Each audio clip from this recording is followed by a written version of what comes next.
Well, hello, everyone, and welcome to the podcast, Finding Your Financial Voice, with me, your host, Dr. Anita R. Johnson. Sometimes I forget to say that, but Dr. Anita R. Johnson, where our mission is always to give women a safe space to talk about their finances and to find their financial voice so that they can leave a legacy for their children. So welcome to all of you that are listening.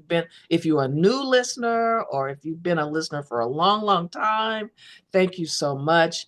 Make sure you follow us on Facebook, Instagram, and LinkedIn, and the link is at the bottom. Also, go ahead and get our magazine, Affluence Financial Fitness for Women. And today, our special guest will be our cover person, our cover star for our April 2025 issue of Affluence. So, this is Jewel. Hi, Jewel. How are you? Hi, Dr. Anita. How are you? It's great to Great. be Thank here. you Thank you for for being having here. me.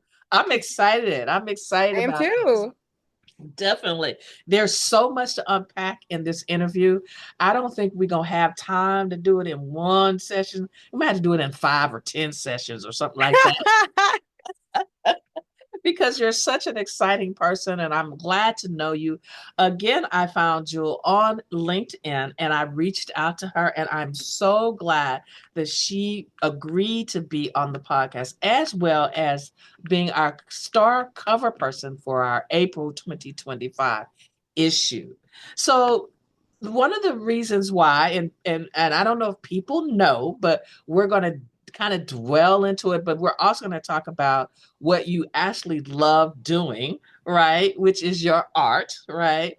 But one of the things that I found on LinkedIn as you had been part of Spotify for a while, right? And then this controversial thing came up and so forth and so on. So I don't want to ask you how that happened or any of those kinds of things, but what can we do to protect ourselves or what did you learn in that particular thing to help you protect yourself in the future and that you would give to other people who are in that position? Well, I think that's a wonderful question, and I'm excited that we're not going to go into all the hemming and the hawing and the details because y'all could Google it.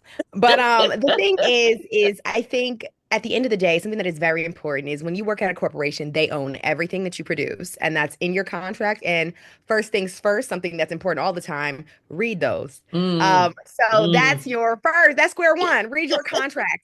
If you don't know what the words mean, ask somebody. That does not Mm, mean you have to get a lawyer. That does not mean you need to hire out. Somebody somewhere knows something, whether it's your friends on Facebook, Instagram, LinkedIn, mhm. um, your mama, somebody knows something. Right. And if you need help, ask someone else. Like, the contract is not going to change just because Mm, you ask someone. So don't be afraid to be inquisitive. Yeah, I'm a person that I always read contracts because that's how I was raised. Also, signing things without knowing what they say, that sounds mm, bad. mm. Also, even if we want to oversimplify it, if you ever seen any reality TV with these housewives, these basketball wives, these et cetera, et cetera, et cetera, they getting hemmed and hawed in their settlements because they didn't read the Read. contract. They Mm, didn't check the prenup. It's not just business, it's just life. If you're agreeing to something, hmm. read thing. And that's why it's very important for me to also affirm that I didn't feel like Spotify stole from me. I just felt that I gave them something quality. And you know what they say, damn, damn, damn.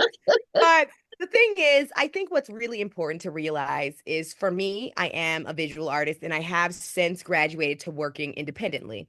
But that's not everyone's journey, and that's not Hmm. everyone's journey immediately. So I would say do what you got to do in the corporations, Mm, but hmm. do not think that they value you for a minute. Please do not think that if your idea is valuable, that you will be paid for it. You're going to get your salary, you're Accordingly. going to get your Oh overtime Lord, if yes, that's in yeah, your yeah, yeah. contract. But Right. please don't think you're about to cash out just because you had an idea at the meeting, just because you led the project. Right. That's not how it works. I don't know if that's I really, from my understanding, is that's not even how bonuses work at the higher ups. It's really, Mm, are you mm, liked?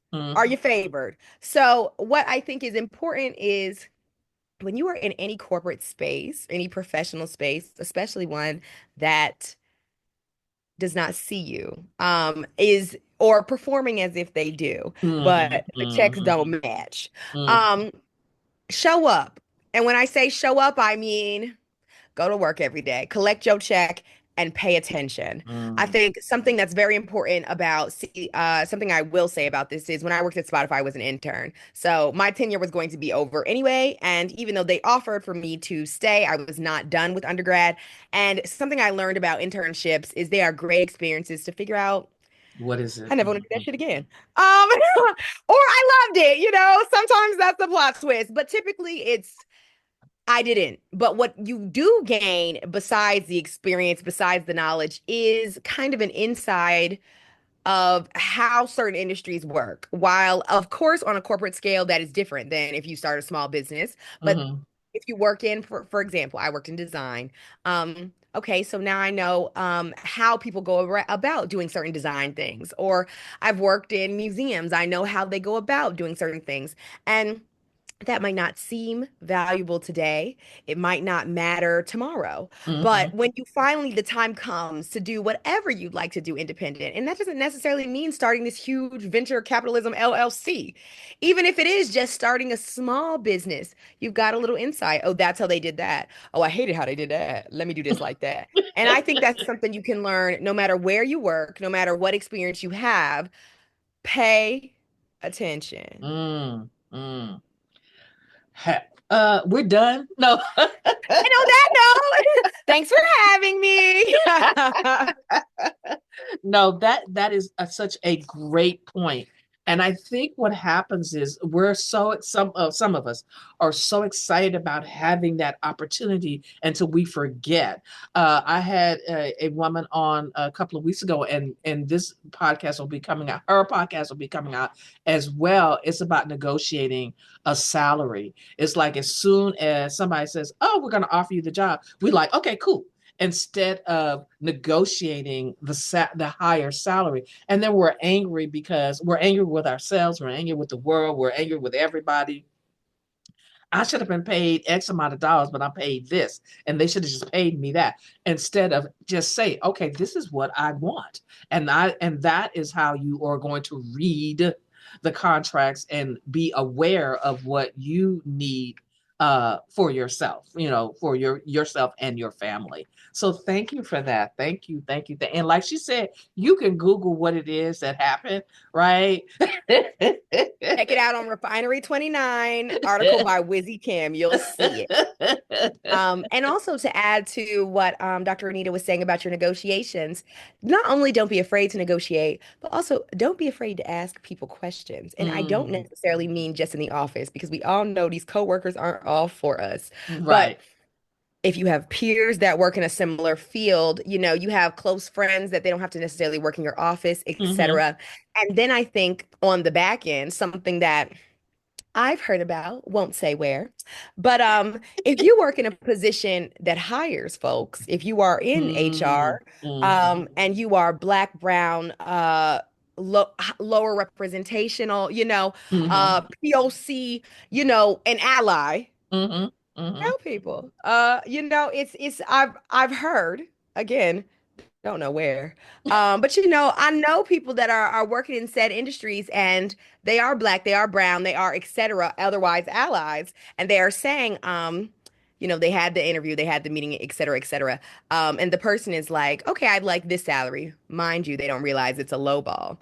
And your job now, if that is the position you're in, because so many people are in these hiring positions that are Hmm. us, that are Hmm. they seem like they're behind the scene positions. Hmm. Say, oh, so you meant this. Oh, so you meant this. We have to help one another within the communities that we can find, because ultimately what we've learned from life, society experience, and the current election is these people are not for us. So we Hmm. have to really, these systems were not designed to truly assist us. So we have to work Hmm. in community. That's really what the job is, even in terms of what I was saying before when it comes to paying attention. Pay attention to coworkers that actually are on your side, that actually Hmm. would like to do something potentially independently. You never know where you could find allies in those spaces. I have worked in many a corporation, many a museum, many a gallery, and I carry those folks with me. Just because we don't work together anymore, some of us, none of us work at the place anymore, but we still communicate. We still Mm-hmm. work together in independent spaces. You never know who you might Mm-hmm. find. So really work on building your community. And once again, listen, pay attention. I love it. Well, I was just before coming on with you, I was actually speaking with my mentor, and we were talking about collaborations and things of that nature. And because a lot of times we cannot do things alone, and we need, we bring people in, our peers and so forth, in to do those collaboration. And it sounds like that's something that you kind of mentioned just now in your conversation. And I know you talked about the art. So how does your experience, if someone is just beginning or they think they want to do art, and you can correct me on this because I am not the artist, what expert, so to speak, right? How can they navigate through that community to get some financial gains from that community, from doing art, from creating art? How can that happen? How did you navigate from, did you know, like when you were 5, 3, this is what I want, or you had to go through something and then you kind of navigated your way through that? I think in life is full of experiences. I feel like while I was always artistically inclined, I was always doing the drawings, the paintings. Obviously, you look at what age I am in my 20s. Before the generation that I was raised in, that just was not a career path. So it was wonderful Hmm. that I could be creative, but so what, you know? We're all Um, creative, huh? we're all so we're all so We all got creative. You know how some they say kind of about the potato creation salad? going We're on. so Yeah. creative. Yeah, we all got a Um, creation going on. but I think what's really important, I think, is when you said community, I think when I speak of community, yes, I do work as an art professional. I am in the art world, etc. But I don't want to marginalize that as the main arts community because that is absolutely not where I started, and that's not Hmm. how I started making money. Where I started was in my real community. My friends would buy little drawings. I would be, I would do people's portraits, I would do all kinds of little commissions. I would make t-shirts. Like Mm. all you need to do is start. That's the main thing. You cannot put all this pressure on yourself to be in the arts community. That will come. If you so wish, it will be. But I think Mm. starting somewhere, the most important place to start is at home, is I'm good at drawing this. People in my community like this. People respond well to this. Hmm. I like doing this. This is how I can show up for my community like this. There are so many lanes of activism. There are so many lanes of freelance. There's so many lanes of even if it's just putting yourself on, this is an example, but like a TaskRabbit site or you do graphic design. It's just Mm. little things. And I think the most important thing is getting it out there that you do it. Posting yourself on social, sharing yourself on LinkedIn, Instagram. I really got a huge traction. The career that I have is built off the back of my community, my Instagram, my Insta fam, as I call them, and like things of that nature. And my community, that's my actual family, my actual peers, because I would be nothing without them. Forget the Hmm. internet, that's start where you can and Right. it'll grow. Right. Oh, good, good, good. So would you so your thing is okay, if you can draw a pencil, you could create a pencil from a pencil, just basically start where you are and then go from there. Keep So that growing, and the more you do it, the more you'll find what works for you or is what you like to do, but you'll never know until you try. It's just like another internship. yeah, well, exactly, right? Exactly.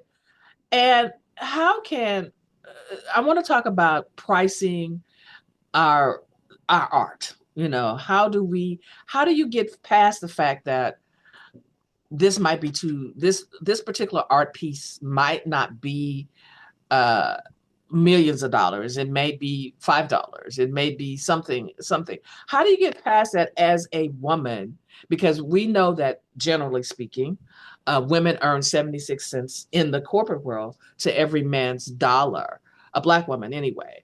How do you get past that fact that we don't we are not pricing our work like we should?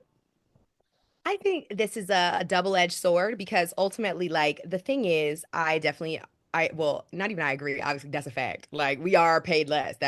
It's a non-negotiable thing. Hmm. However, I think when you're an independent artist, you have to, something that I think you guys have to realize, I mean, you have to start somewhere. I sell paintings for upwards of, that's all I'm going to say. However, like, that's not where I Started. started at Hmm. all. I didn't Hmm. start like that. I was selling, a canvas is 250. A canvas is, and this that. But also like I think that your pricing has to even out with the work that you're putting in.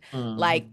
again, I'm selling a canvas for 250. I mean, I was 19. I also could, no offense, but I could paint my ass off to be 19 and from the South, self-taught. But again, who is my audience? People in Hmm. the South that are just Hmm. figuring out, oh, I want to support, or I want to support. Because the point is like you get a couple supporters. Okay, now you got a couple thousand.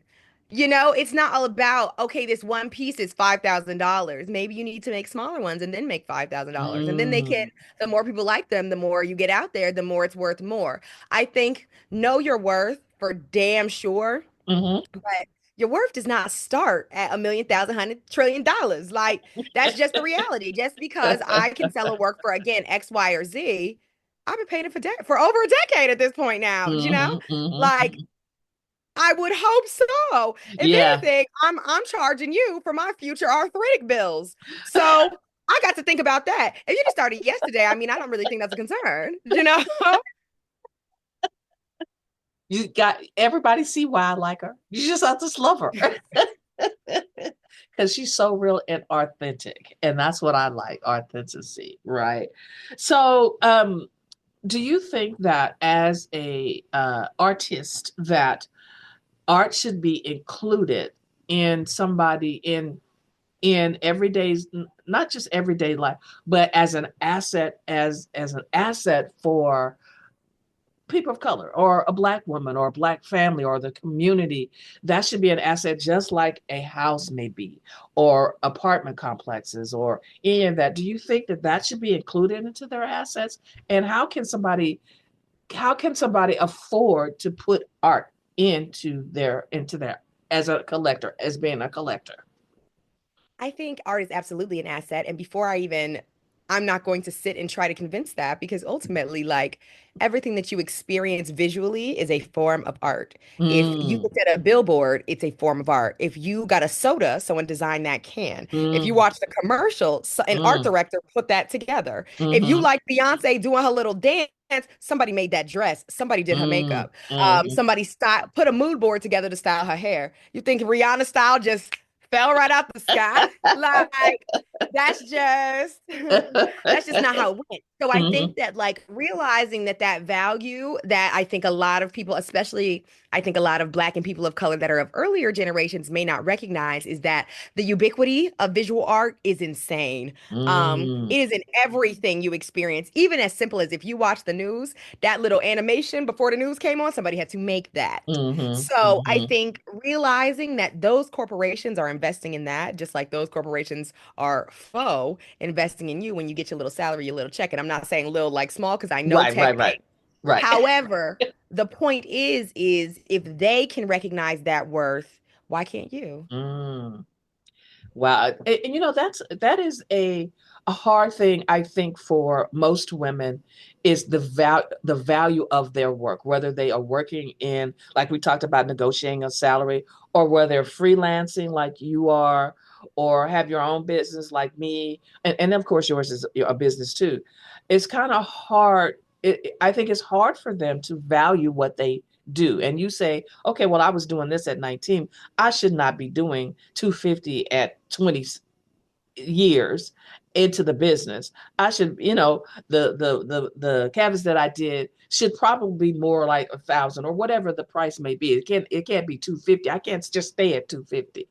How do Also, you? the price of living goes up. The amount of supplies, and it's not just the price of living, then supplies go up. Things Hmm. like that. You have to factor that in. But also, I think it's very important to diversify. Like I said, if you can't paint a canvas every other day, like because I don't do that. I have, but I don't do that anymore. Right. Come on, we moving on up. Like I think it's like, can you make a design that you can print? Can you make stickers? Can you Mm, even, I mm. think it's all about meeting people where they are, and Okay. you use your resources to then see where you want to go next. I Mm, think it's not all about trying to make $1 million, $1 trillion from jump, because there's like this graph, and I'm going to quote the numbers incorrectly because I didn't plan on talking about this graph before we got on this call.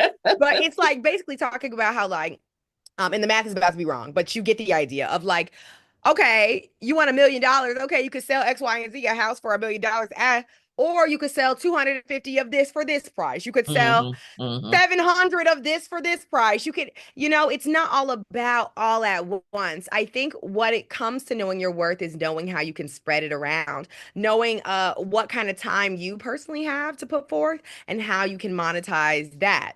And sometimes you don't want to monetize it. And that's why it's just like you're going back to just I pay attention at my job. I see what I see. I hmm create what I can create in my own pace, because I think we do get into a dangerous place of monetizing everything before it may be time to. Like I mm. said, sell a sticker or two, fine. But that doesn't mean you have to jump and sell canvases. That doesn't mean you have to quit your job. Like one thing at a time, see how it feels for you, because ultimately, yes, I am a professional artist, but that didn't come overnight. That took a long time. And on top of that, it might not be what your journey is. Like, you might be meant to do graphic design. You might be meant Mm. to coach. You might meant to be doing independent courses.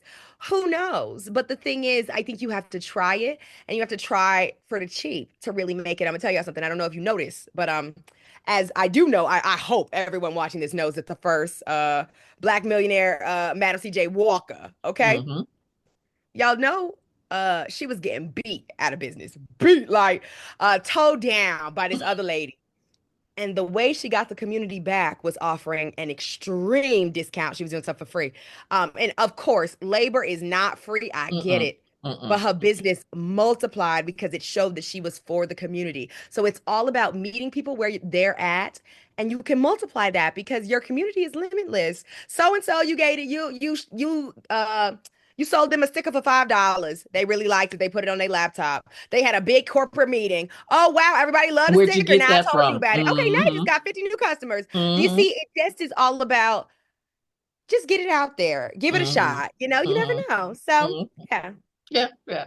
I love it. Well, I see a couple of pieces behind you. Explain those pieces. Yes, okay. Yeah. I will say this is a print of a piece, a canvas Okay. print of a piece, because this real Okay. piece is huge in real life, and it's so. But so that's It, why I have a little fold and a little rumple in it. But okay. so this piece is called "Did I Stutter?" Mm. And it's based off of the attitudes of Nina Simone and peers of mine.